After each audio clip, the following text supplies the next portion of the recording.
aviation industry specialist Desmond Ross, who joins us live. Thanks so much for speaking to us, Desmond. As we said, I mean, Russia doesn't have the best aviation safety record in the industry, but so far it looks like this has nothing to do with lax standards, and Russia sees these pilots as heroes. What do you make of this so far?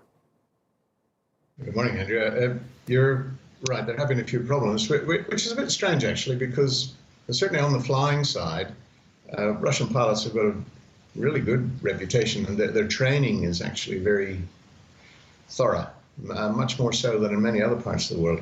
Engineering may be an issue, I'm not sure, but in this instance, as you said, it's not really a fault of either maintenance or flying skills, it would appear. Bird ingestion in the engines is always going to create a problem, and there's remarkable similarities here to what did happen in the Hudson River in New York a couple of years ago.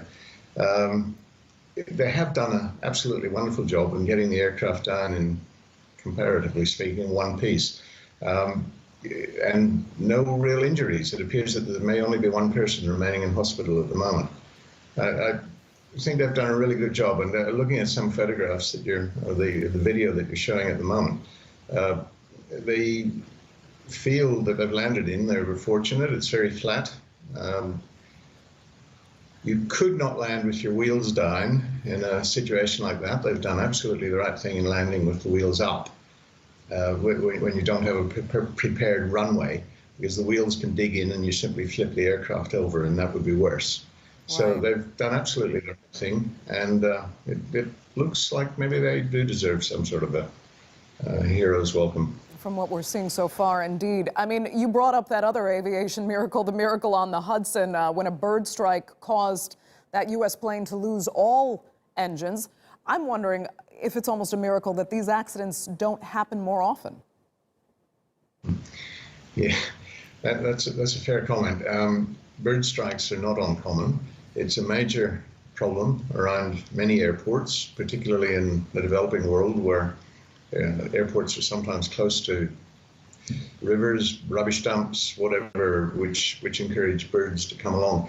And trying to keep birds away from airports is a major issue, and a big effort is put into doing that at most airports, which would include places like Moscow and other main airports, and certainly there at Istanbul, and all sorts of devices, electronic, everything from shotguns to hawks to electronic devices are used to try and keep the birds out of the flight paths. It doesn't work, of course, all the time, and we do get these results.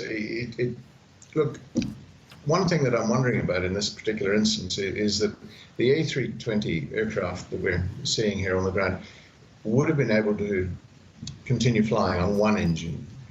Having lost one engine to the bird strike, the other engine should have enabled it to perhaps return to the airport and make a normal landing. So I'm thinking that there's something else has happened here, and perhaps even both engines were struck by the birds, as happened in the Hudson case. Maybe they got onto the ground before the second engine failed. Maybe they knew that that was failing. I don't know. Okay. We'll find out all in due course. Right. This has only just happened. Of course, the investigation will follow, and we'll get all the details for some better analysis of how this crash occurred. But we'll leave it there for now. Desmond Ross, thanks so much for joining us. We appreciate it.